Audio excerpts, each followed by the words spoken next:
Hello, and let's see here.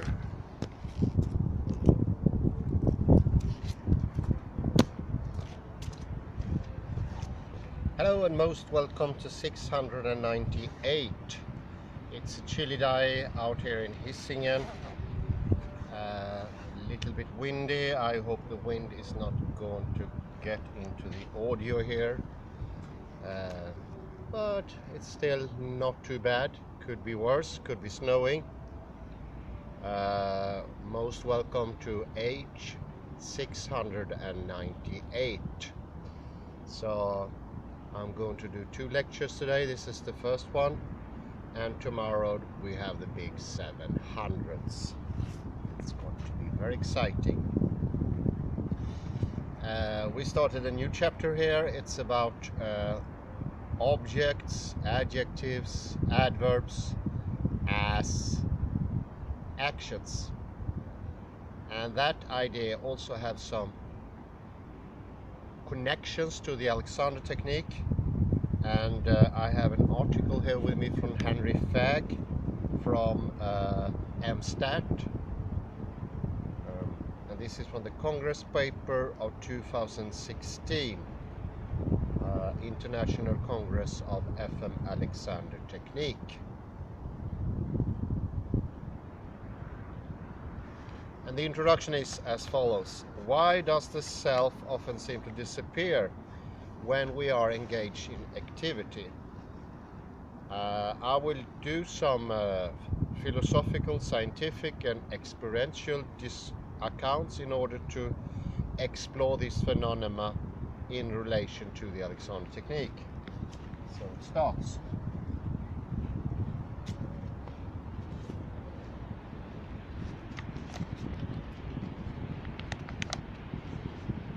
Writers of different backgrounds have described the way the body disappears, vanish or be absent in activity.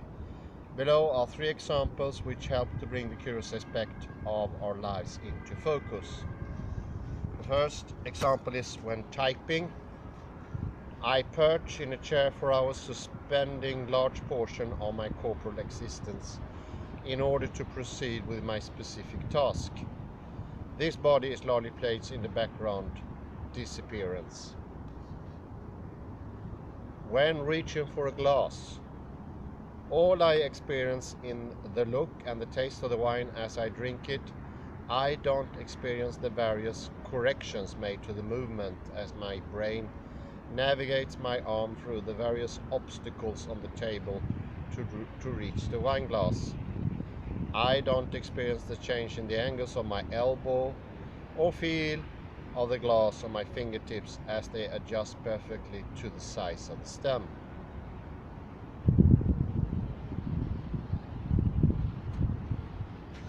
As long as I stay in control, I don't have to bother with the physical world of actions and sensations.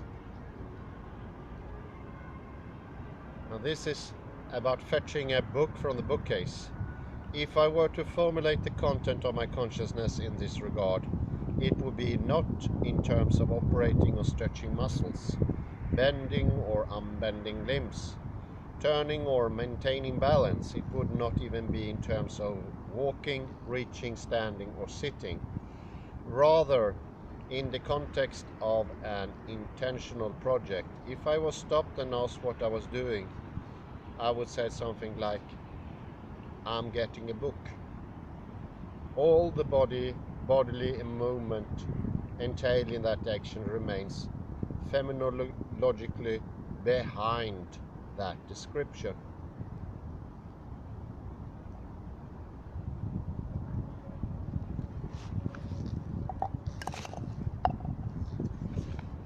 The author Henry Fagg thinks this is connected to something that we termed yesterday as being ideomotor action. Actually a term from William James, the American philosopher, or as if you like, the first psychologist.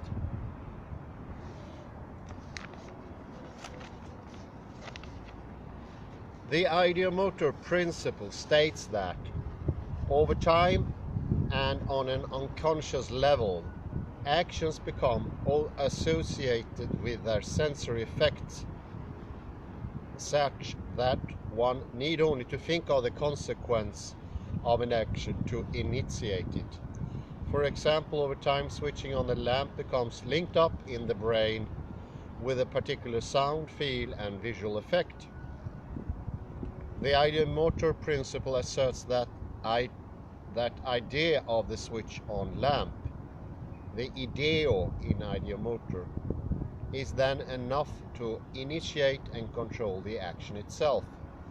William James first popularized this notion already in the 19th century with his observation that we think the act and it's done. And that is all that introspection tells us of the matter. Modern ideomotor theories provide evidence that action can indeed be driven by end-state mental representations in our brains, such as a door opened, a button pressed, or a field traversed. Since these representations are built on a lifetime of successfully completed actions, ideomotor acts are always controlled by what is known or habitual, and they therefore take no account of the way the movement happens to be unfolding in real time. The similarity with Alexander's endgaining is striking.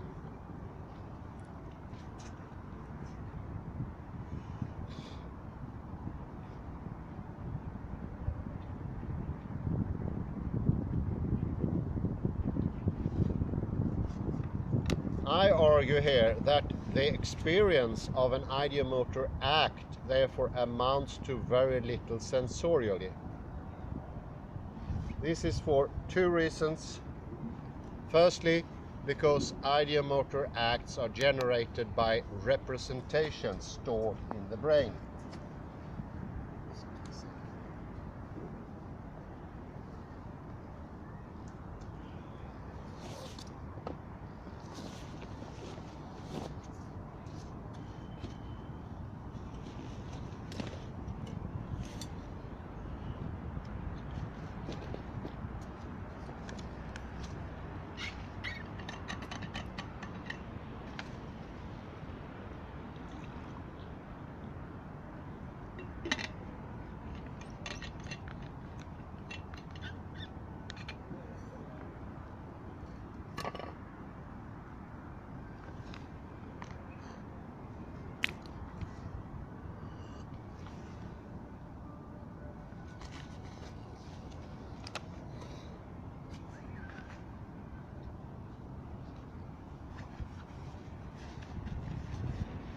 They do not require any ongoing sensory feedback during the actual movement. Secondly, because the brain accurately predicts the actual outcome in advance. Ideomotor acts do not even require a conscious interest in their own results. It is only when something unexpected occurs, for example, if the switch on the lamp is broken, that we return to our senses in the here and now. When caught up in an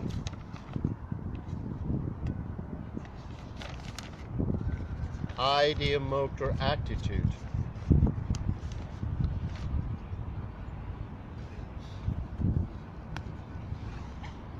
our movements are, for most of the time, carried along by mental projection of a predicted future. As such, our awareness of the self in activity albeit disappears.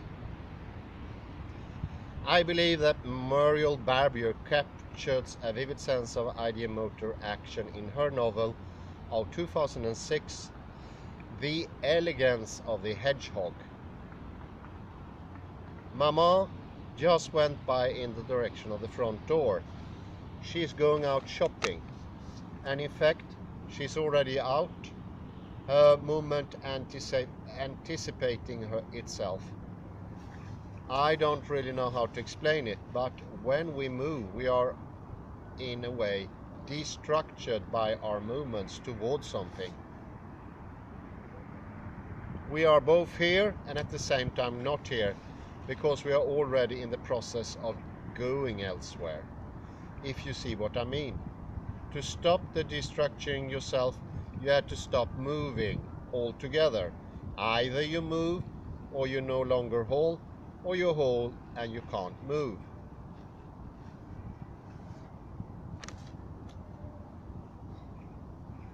So he progresses quickly, Henry Fagg.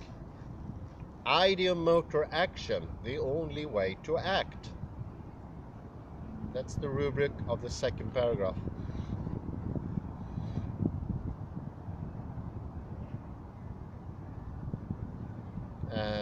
The narrator in Barbari's novel goes on to contrast the destruction movement above with a very fluid, but above all, very focused movement exhibited by a New Zealand rugby player she watches on the television.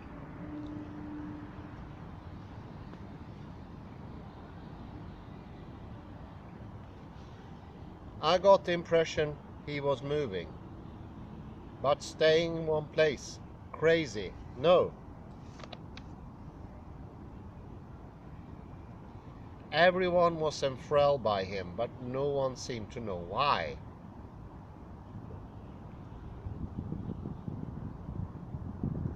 That Maori player was like a tree, a great indestructible oak with deep roots and a powerful radiance.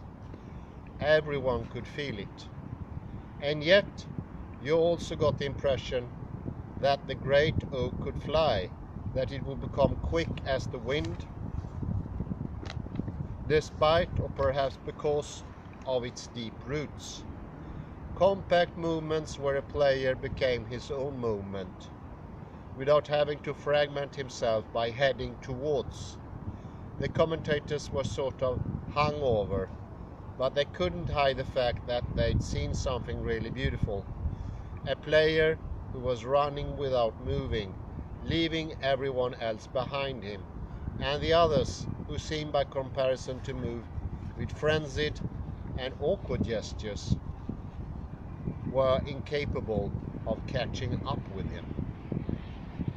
So I said to myself, there, I have managed to witness motionless movement in the world. Is that something worth carrying on for? Question mark.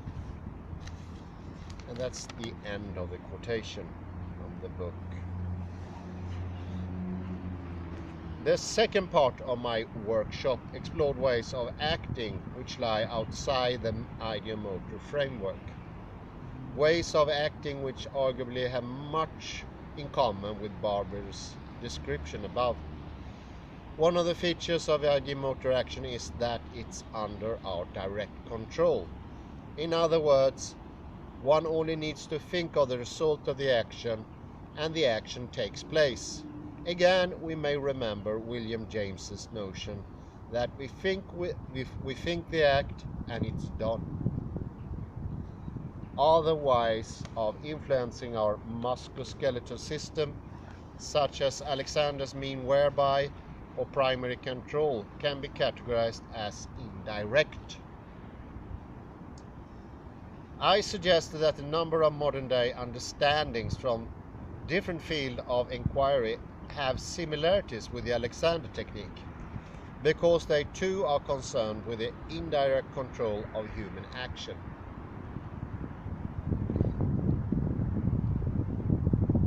I will mention 6 of them. James Gibson's affordances, Hubert Dreyfus' skilled coping, Mihail Csikszentmihalyi flow, Brian Bruja's natural human actions, Tim Ingold's correspondence, and Viktor Gerfinkel postural tone.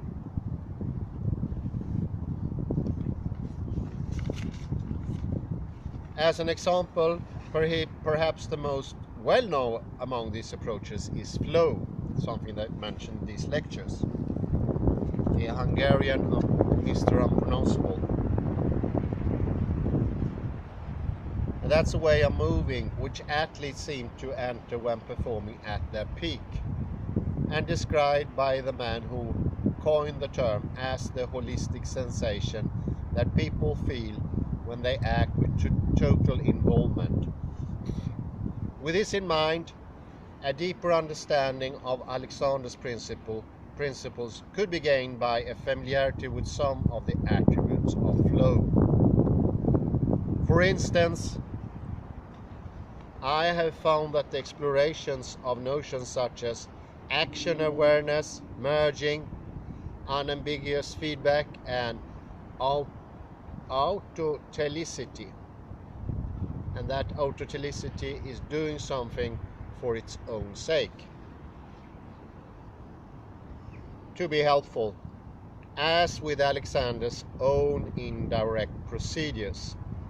Csikszentmihalyi is explicit about how flow is only under indirect control, stating that it's not possible to make flow happen at will.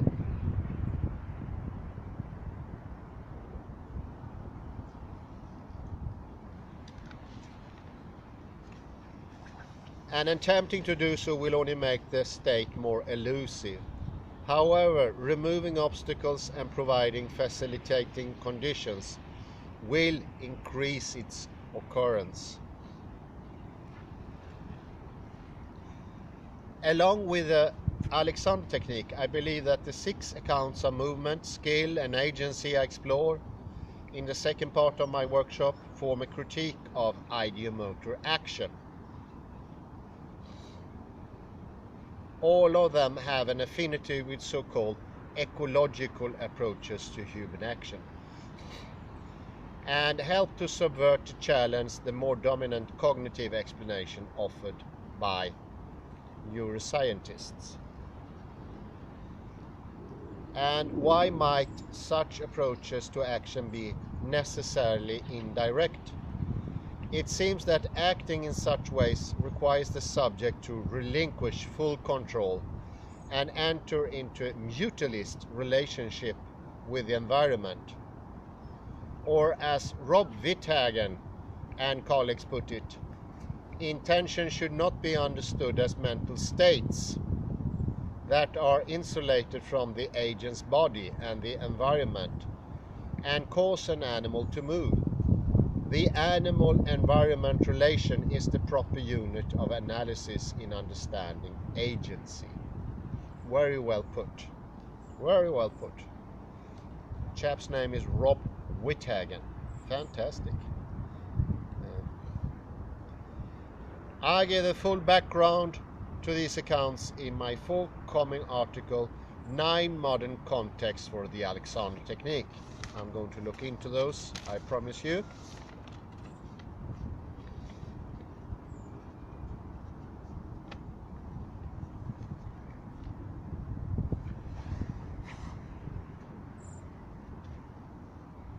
I just have to read the list here of references. McGilchrist is here, The Master and His Emissary. Jean Rod, M, The Sense of Agency and Its Disturbances in Schizophrenia, An Appraisal. And then we have this most interesting, which I will continue with, The Alexander Technique as Adaptive Behavior. And that's coming from Connected Perspectives, The Alexander Technique in Context. Well, I say it's incredibly interesting because seeing intention as a combination of individual and environment, it's a very good way of deconstruction of the individual and intention connection only, and to further understand that we are not disconnected from the environment.